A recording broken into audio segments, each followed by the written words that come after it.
Hello viewers, ফুলবি নিউজের সকলকে স্বাগত জানাই। চলে এসেছি আবারও একটি খবর নিয়ে।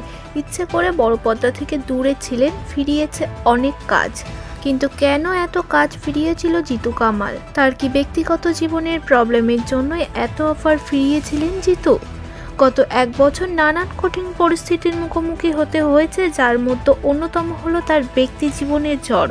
যদিও কাজই তার কাছে অনুপ্রেরণা বলে দাবি করেন তিনি, স্পষ্ট জানিয়ে দিয়েছিলেন কাজটাই তার কাছে আত্মবিশ্বাস বজায় রাখে। জিতু কামাল বড় পর্দায় এখন তিনি চর্চিত নাম। ছোট পর্দা থেকে তার সফর শুরু হয়, একের পর এক ছবি করে এখন তার ঝুলিতে অনেক কাজের অফার।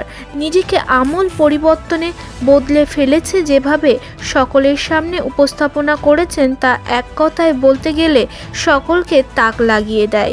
বদলেছে তার স্টাইল, বদল ঘটেছে তার পর্দার উপস্থাপনা। কিন্তু জিতু কামাল এত কিছুর পরও 1.5 বছর পর্দা থেকে নিজেকে দূরে সরিয়ে রেখেছিলেন। কিন্তু কেন জানেন? সে এক সাক্ষাৎকারে বলেছেন একথা। বলেছেন তার ঝুলিতে অফার নেই এটা সত্য নয়, কিংবা তিনি ছবি করতে চান না এমনটাও ঠিক নয়। তবে জিতু কেন এমন সিদ্ধান্ত নিয়েছিলেন তার কথায়, তিনি যে ধরনের চরিত্র করে জনপ্রিয় বেশি হয়েছেন, যার কেন্দ্রীয় জায়গা করে নিয়েছিলেন, আপাতত অপরাজিত ছবির সত্যজিৎ রায় হয়ে পথ থেকে সকলেই নাকি এই ধরনের চরিত্রই আশা করেছিলেন। কিন্তু জিতু চেয়েছিলেন সম্পূর্ণ অন্য ধরনের একটি ছবি করতে, যে চরিত্র তাকে নিয়ে দর্শকের ইমেজ একেবারে ভেঙে দিয়ে যাবে। ঠিক এই কারণেই 1.5 বছর তিনি ছবি না করে কাজের অফার ফিরিয়েছিলেন।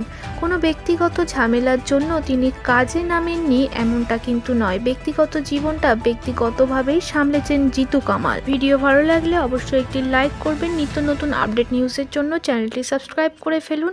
চলে আসবো আবারও কোনো আপডেট নিউজ নিয়ে।